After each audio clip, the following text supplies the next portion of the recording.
Hello and welcome to this week's episode of Merricks Garage. Today I'm jumping into my ultimate Dana 60 build.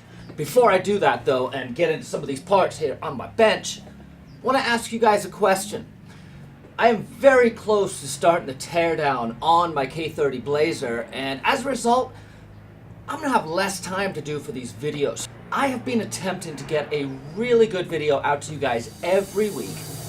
But with the amount of work that I see coming up, I have a question. Would you guys rather see a video every week that just gives a high-level overview of what I've done? Or would you rather see a detailed video maybe once every 3 weeks, and in between I give short snippets and maybe do the YouTube live thing where we get online and we can talk together?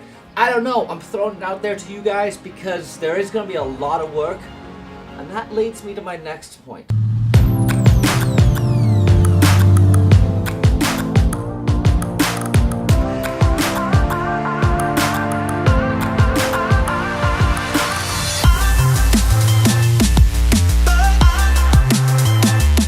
These projects have a way of getting away from you. You know, you start with, I just want to go to a bigger tire. And before you know it, you're LS swapping your truck and doing a full roll cage. Well, when I decided that I wanted to do something about my suspension, it snowballed. I initially set out to just do springs. I thought, I'll get some custom leaf springs, I'll get it dialed in, I'll be happy. Well, then I decided, why don't I 4-link it? Then if I'm going to 4-link it, I might as well buff out that Dana 60.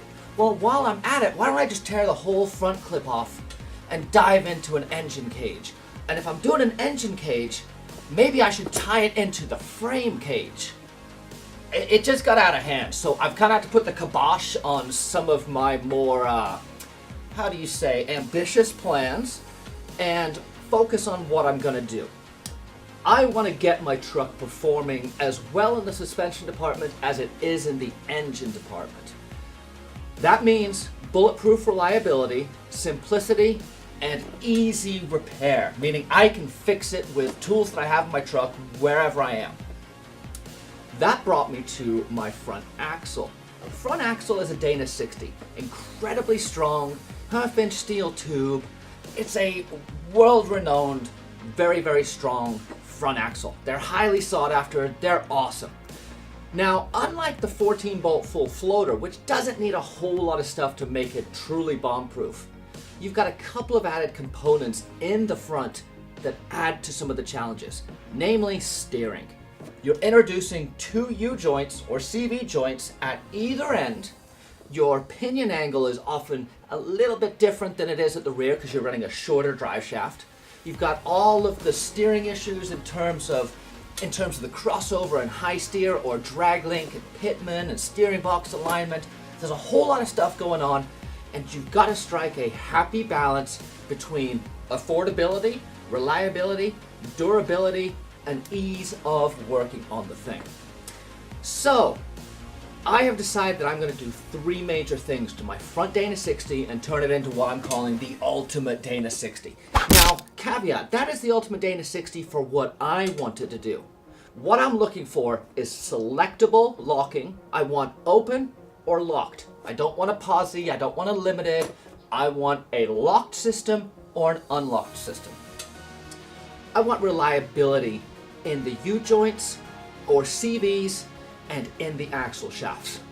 That is the only thing that I broke on an axle that basically stopped me from 4-wheeling. When I had a 10-bolt up front, I snapped my front axle when I was hopping a tire up a ledge. It just torque sheared the thing apart. So if I can minimize the potential for damage to the Dana 60 by going up to either an RCV style Burfield joint or going up to like a chromo shaft from Yukon or something like that. That's the direction I'm leaning in. I haven't really decided how far I want to take that right now, but what I have settled on is my front locker and my locking hubs. So let's talk about the locking hubs first and foremost. As the axle turns down the differential housing, it has to somehow translate that rotational torque to the ground. That is only going to happen when there is a direct interface between the wheel and the hub. You unlock those hubs, you've got a free spinning wheel that receives no input from that rotating drive shaft, rotating axle. By locking that hub, you are engaging a lock between the hub and the wheel, creating one fixed unit. That unit is going to see a ton of torque. It's going to see a lot of shear force, and if it's not built to the task, it's going to let you down. It's no good putting a 1350 yoke on and buffing out your drive shaft and building up the axles if you go with cheap hubs at the end, because they're just going to snap and leave you high and dry. They're going to be shorter, so they are less likely to get damaged by rocks. By moving them inboard from the hub and not having a giant hub body, you're reducing the amount of exposure to rocks, roots, that sort of thing. And that brings me to number 2, the Eaton E-Locker.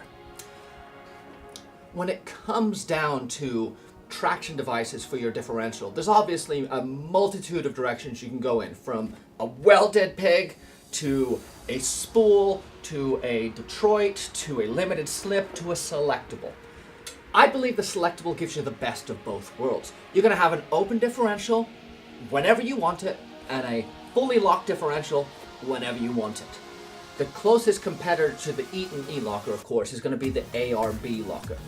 I looked at the Air Locker. I know it is a fantastic piece of kit, and I hummed and hawed over whether I should go that way. But at the end of the day, the complexity, and I know I'm going to get feedback on this, the complexity of having an additional air compressor on there to drive the solenoid and having the airlines, I just felt like if I could remove that part from the equation and stick with just 12 volts switched, it was going to be a superior design, in my opinion. It's my truck, I can build it the way I want. So that's why I chose the Eaton E-Locker. Flip of the switch, electromagnet within the housing that engages and locks the pinion gears, turning it into a lock differential. Flip of the switch, 12 volt signal turns off, electromagnetic returns, boom, you got an open differential. That's fantastic. I love that. This is their new Dana 60 Eaton E-Locker that's been redesigned. It's now available in, I believe, 30, 35, and even 40 splines. I chose to go with the 35 spline unit, so I do have to change my axle shafts out because of that. But I'm really stoked on this thing. Comes down to it, electricity over air, this is the direction I went. You may argue, you may not like it, but hey, it's my build, so deal with it. And that brings us to my Ultimate Dana 60 build. My next project is going to be pulling the axle out of the truck. I've got to cut a bunch of stuff off. I've got my Off-Road Designs 4-link kit coming in the mail. It's on its way. We're going to start diving into this very soon. But if I can get my hands around that axle, pull it apart, stick the differential in, swap the axles, put some lockout hubs on, maybe even change my brake pads, I'm going to have a buffed out axle to go back underneath and complete the front end. Hopefully next week I'll have some more cool stuff to show you from Off-Road Design. Stay tuned. Let's go do it.